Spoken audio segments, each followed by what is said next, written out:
We are officially 2 games through the prospect showcase with some mixed results, but it's all about the development of the new guys. So far, who's really stood out in the 2 games, and what should we expecting going into the final game on Monday afternoon against the Tampa Bay Lightning? Well, on the Monday edition of Locked On Hurricanes, it's all about thoughts and where we're looking at so far with the prospect showcase on Locked On Hurricanes.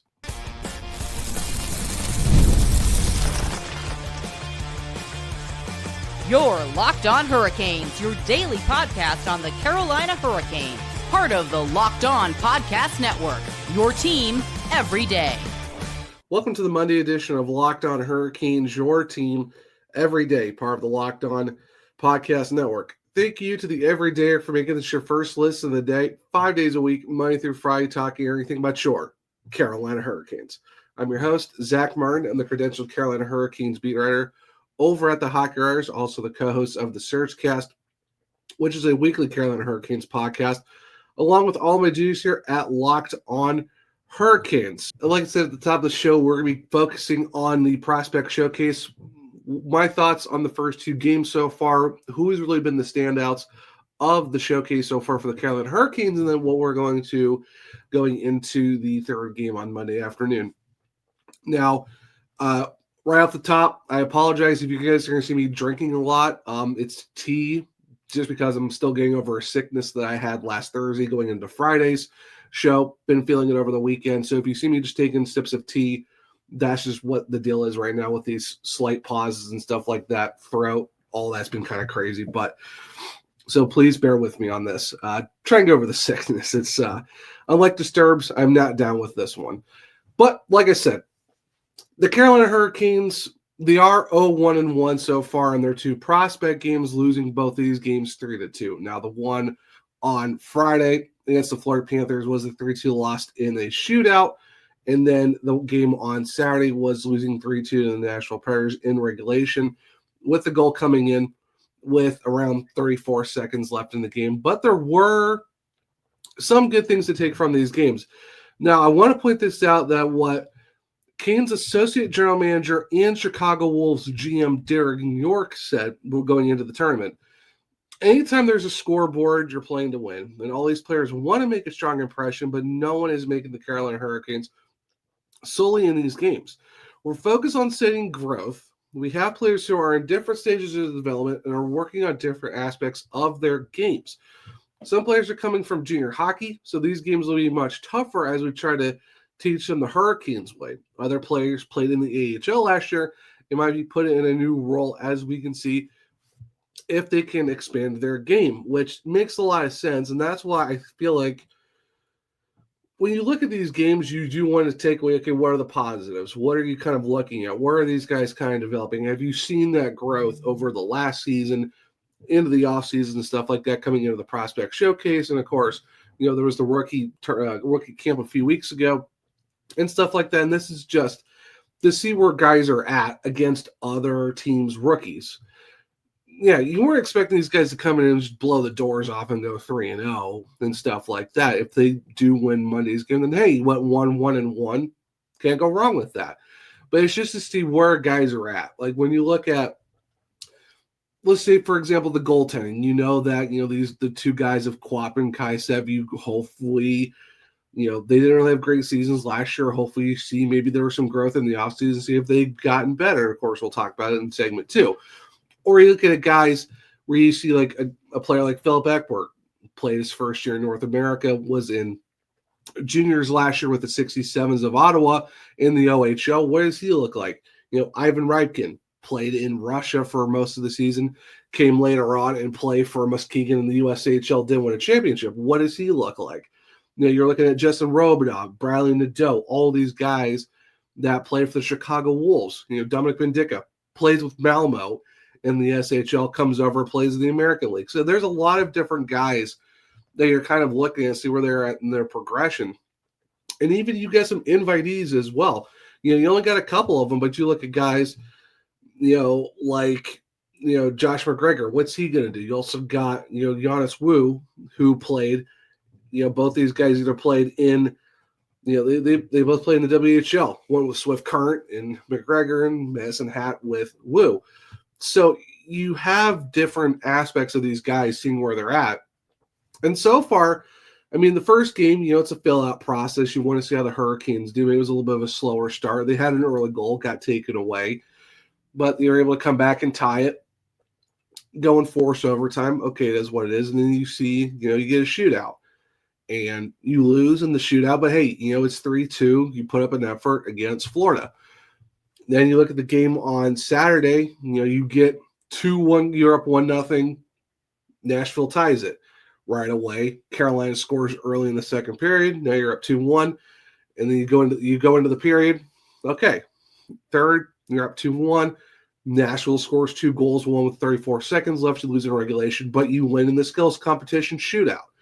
So you do see some mixed reactions, but power play wise, yeah, they had 2 power play goals on Saturday and then 1 on Friday. So you see the power plays kind of working with these young guys, but you're trying to see all these different aspects.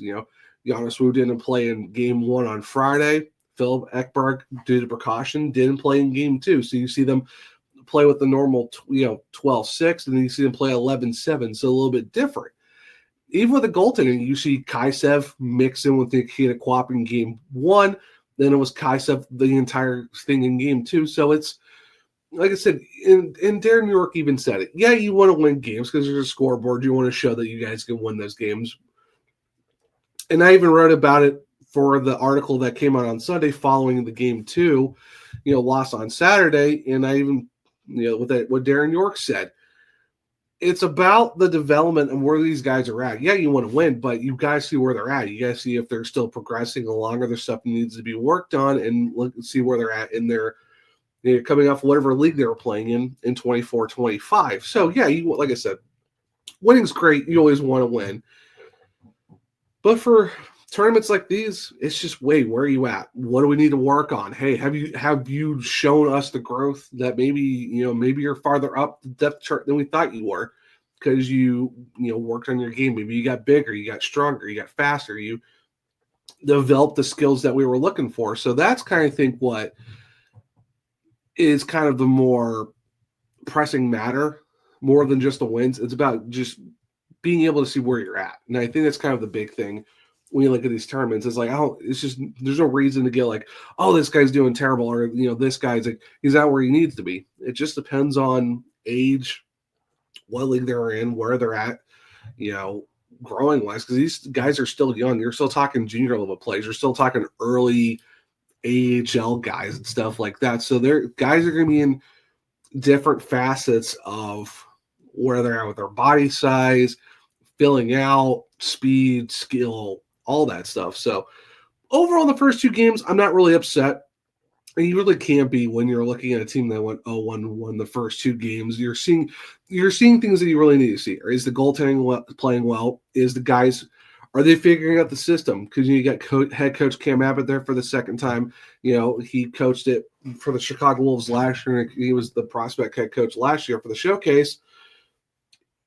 Are these guys picking up on the system? Are they playing the system right? Are they in the right position? Are they doing the breakouts right? Are they doing the right pinching? Are they manning the right guys? Are they doing the switches? Is the communication there? Are the goalies reading the plays well? Are guys reading the transitions, breakouts? Are they learning the power play system? It's all about trying to figure out where you're at in terms of figuring the system out, because, yeah, a lot of these guys haven't played together. So they're trying to fill each other out and figure out who's doing what. So I think that's kind of the big thing. But all in all, you score 4 goals in 2 games. Yeah, you lost both of them 3-2 in different aspects, one in a shootout, one in regulation. But there's still a lot of positives to take away from these. And you saw how these guys have been going so far. So I think it's kind of the big thing when you look at the Carolina Hurricanes and what's possibly next for them. And I think that's kind of what you're looking at is, how are these guys doing in their progressions? Are they learning the system? Are they playing well? Are you seeing like, okay, I'm seeing the skill set. I'm seeing what this guy can do. The potential is there. Now we're seeing it in game action against the other top prospects. So it's like it's mainly to see just the overall body of work against other top prospects. Like I said, there were some standouts in these first 2 games. Who were they? Well, stick around. I'll tell you the standouts, in my opinion, here in a second. on a Monday edition of Locked On Hurricanes. You just realized your business needed to hire someone yesterday. How can you find amazing candidates fast? Easy. Just use Indeed. When it comes to hiring, Indeed is all you need. Stop struggling to get your job posting on other sites. Indeed sponsored jobs put your post at the top of the page and help you reach the right candidates faster.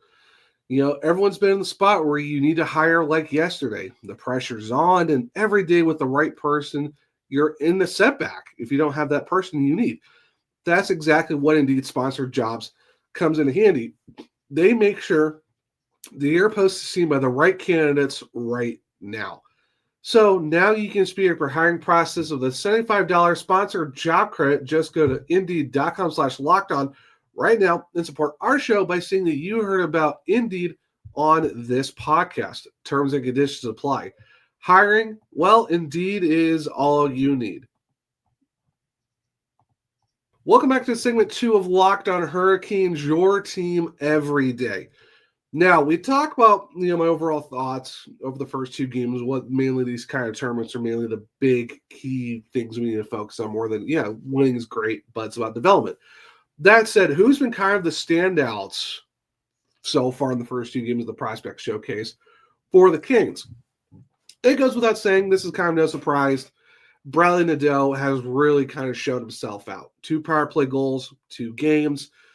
Did have a little bit of a slow start in game 1, but I think as you saw game 1 go along, he really showed himself to be that guy that, hey, he's one of 5 teenagers to score 30-plus goals in the American Hockey League. He had 32 last year.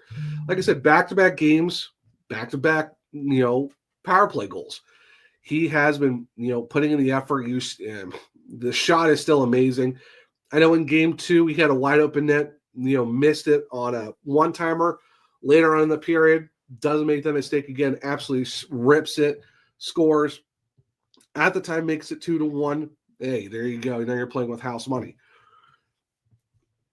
Nadeau is no surprise. For me, he is the top prospect for the Carolina Hurricanes right now. You guys heard me talk about it going into the showcase, that with Nikishin most likely going to be with the Hurricanes, like 99.9999% sure. I doubt he's going to be the American.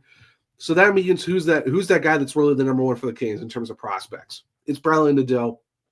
He's showing why he is. I've been really impressed by him so far. He has shown time and time again why the Hurricanes drafted him 30 back a couple drafts ago. This is the reason he's going to be probably that first call the Hurricanes need if they need someone to come up.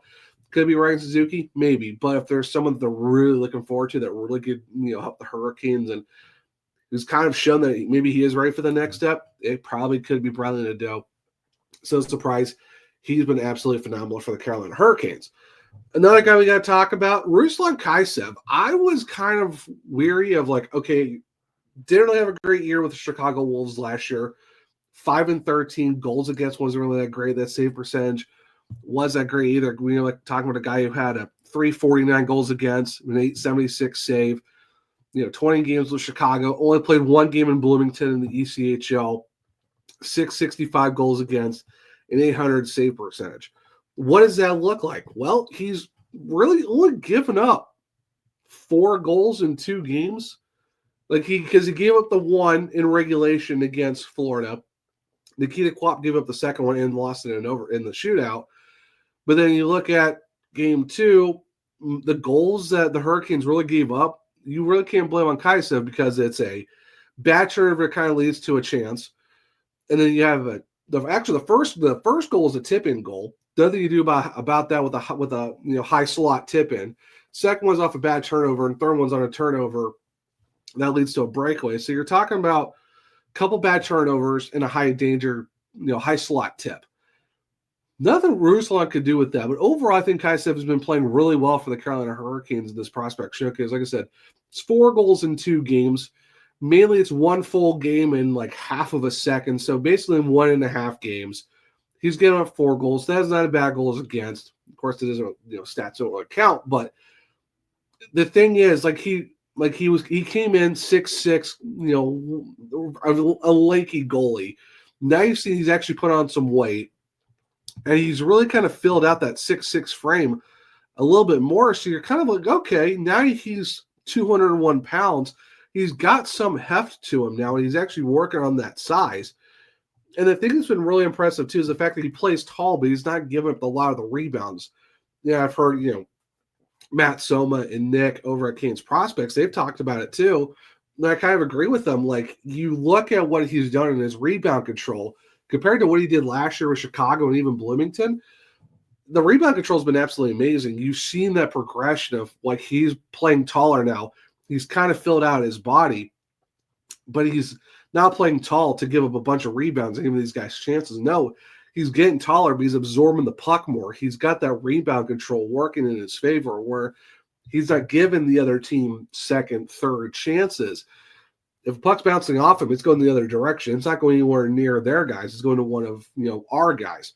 Or he's absorbing the puck and holding the puck a little bit more. So you're seeing that when you talk about where you are in your development, where you are in your progressions, I think that's where you look at Ruslan Kaisev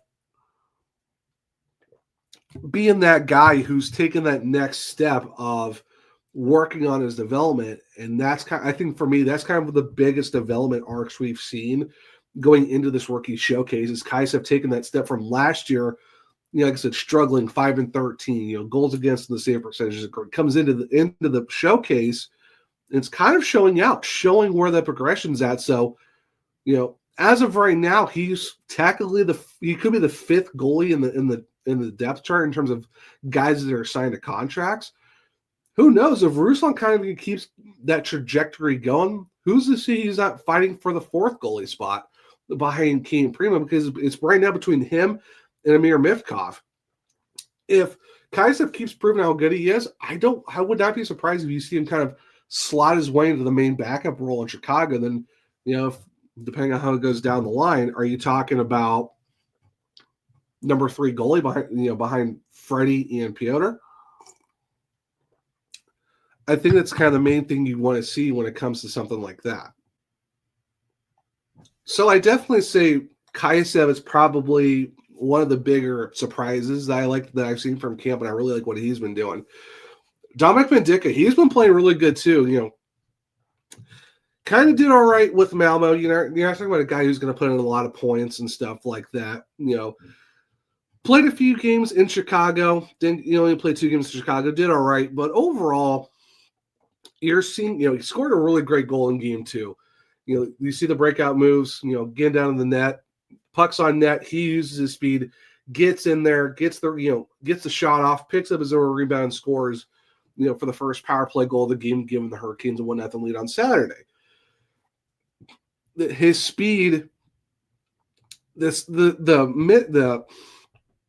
we look at his size and his speed. I think it's a very good combination to have. If you look at a guy like Bendica on the defensive side, yeah, he's not going to score a lot of goals, but if he keeps crashing the net, if he keeps using his size to box guys out and pick up the loose rebounds, he could be someone who could get down there and get some sneaky goals in. But his defensive game has also been really good as well. His man defense has been good. He's made some great plays that have made sense. And you look at him, it's like, okay, I can see where the progression is from Bendica compared to Bendica, where he was last year playing with Malmo in the junior 20 team and then the SHL as well. And of course, a couple games in Chicago. So he's another guy definitely I've been really impressed with so far. Obviously, Justin Robidas scored the other goal in game 1. I said going into the showcase, keep an eye on Robidas and Nadeau, because those guys really showed up for the Carolina Hurricanes. They've been playing really well, and it goes to show that they have. One person I've been really impressed with so far that is really an invitee is Jonas Wu.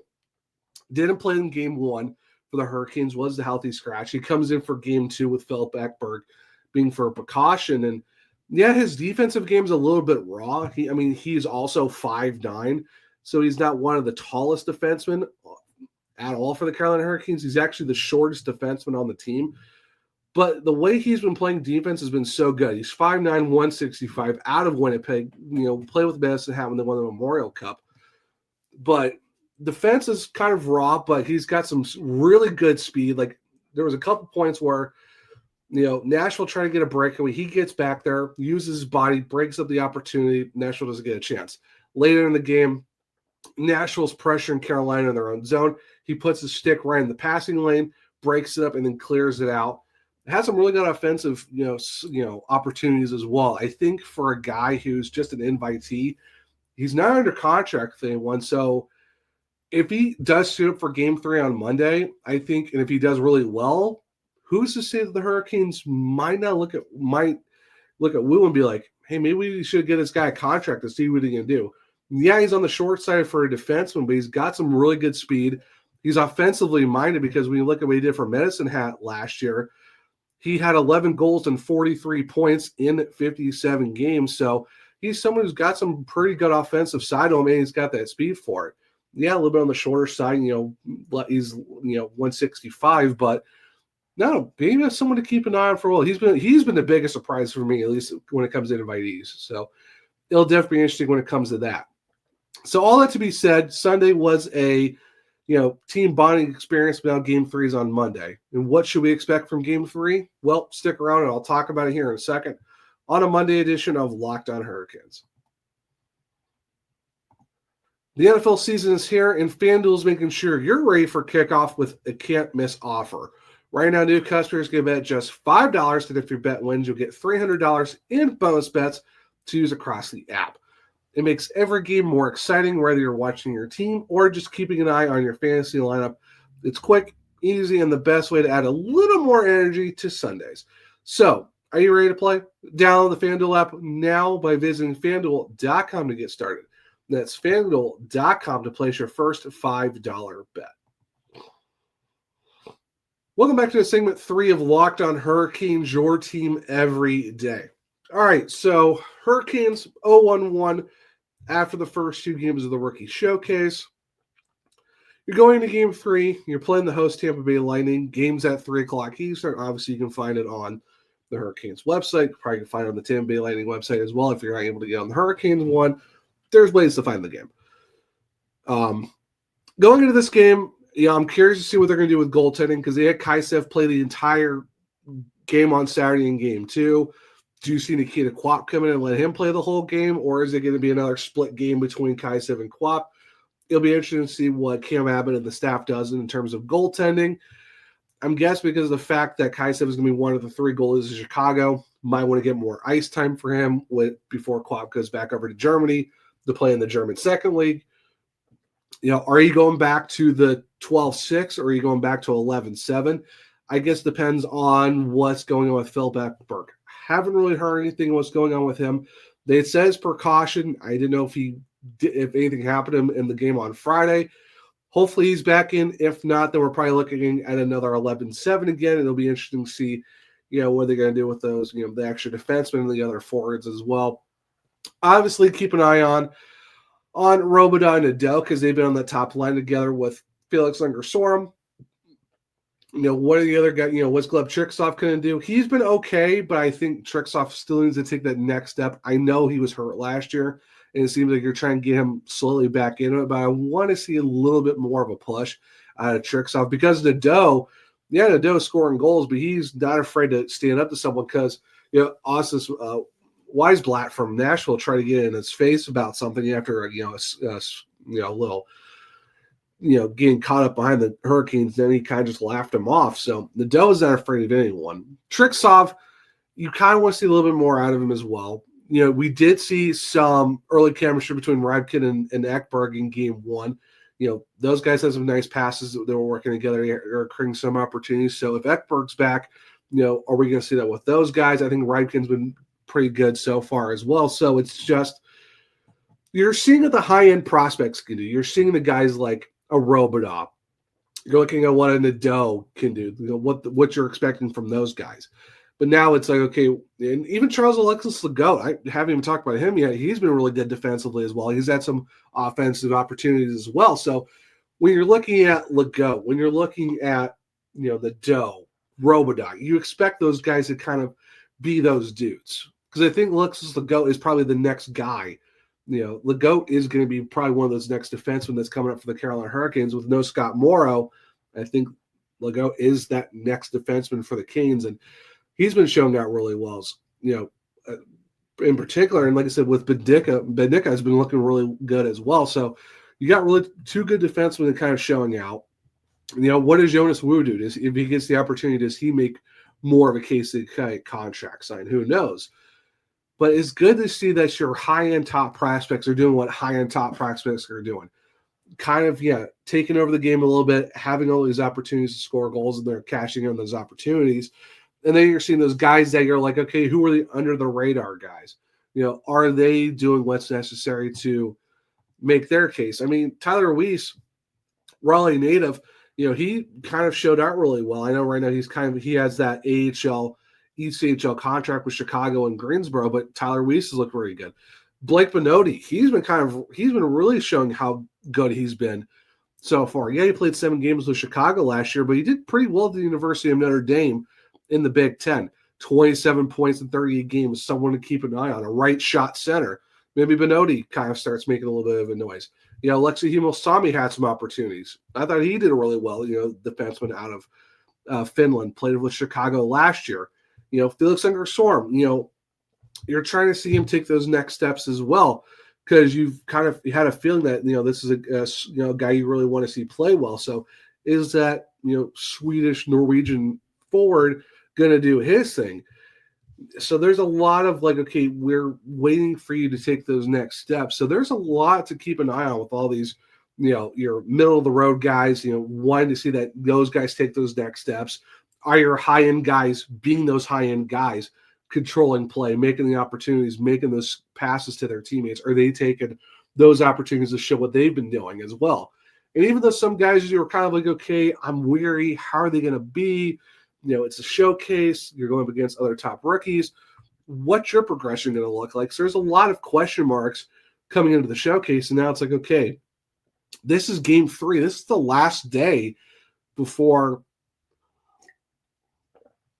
Are you going back to your team-specific camp, or are you going to Hurricanes camp? That's the big question, and stuff like depending on what their contract situations are like. So this is the show us what you got going into the last game of the showcase, because that's the big thing. It's game 3. You need to show us what you have left in the tank, because this is a big one. Yeah, do you want to win the last game? Obviously, everyone does, but you got to show us what your development's like. So heading into game 3, there's a lot of guys to keep an eye on. Like I said, a lot of the top-end talent, some of the under-the-radar guys, definitely some guys that you're kind of hoping for to play as well. But it should be fun. Should be interesting. Like I said, if you want to catch game 3, it's on Monday afternoon at 3 o'clock. It'll be on the Hurricanes website or on the Tampa Bay Lightning website, depending on where you're at and what you're able to get. So it's the last game of the showcase, and then later on in the week, we are finally back to training camp. It's actually the start of training camp. That means another step closer to the start of the regular season. I don't know about you guys. I'm just glad we got hockey back in general. Yes, it's prospect showcase, but it's been a lot of fun, and I'm ready for the actual Hurricanes. Well, the main team to finally hit the ice and see where we're at going into the 25-26 season. But it should be fun, and I can't wait for it to be here. But thank you for making Locked On Hurricanes your first listen of the day. For your second listen, check out the Locked On NHL podcast, where there is no offseason, bringing you the daily league-wide stories that matter the most, with the local coverage you love from Locked On. Find Locked On NHL on YouTube or wherever you listen to your podcast. If you want to keep up with me, I'm at One True Zach on X. The podcast is LO_Hurricanes. I'm also on Blue Sky at DZachary where if you click the link tree in my bios, you can find all of my written content at thehockeyriders.com. I have been doing a lot of stuff on the Prospect Showcase over the weekend. Make sure to go check those out. If you want to check out my other podcasts, it's the Search Cast on all podcast platforms and on YouTube. For Locked On Hurricanes, we're on Spotify, Google, Apple, iHeartRadio, wherever you listen to your podcast. Make sure to leave a 5-star rating and review, because I might just read it on the show. For YouTube, Locked On Hurricanes. Subscribe, hit the bell notifications so you don't miss a show. Hit the thumbs up so let me know if you like the show as well. Share with other Caniacs to become everydayers just like you. But hope everyone enjoyed the Monday edition of Locked On Hurricanes. Enjoy your Monday. And until next time, as always, let's go Canes.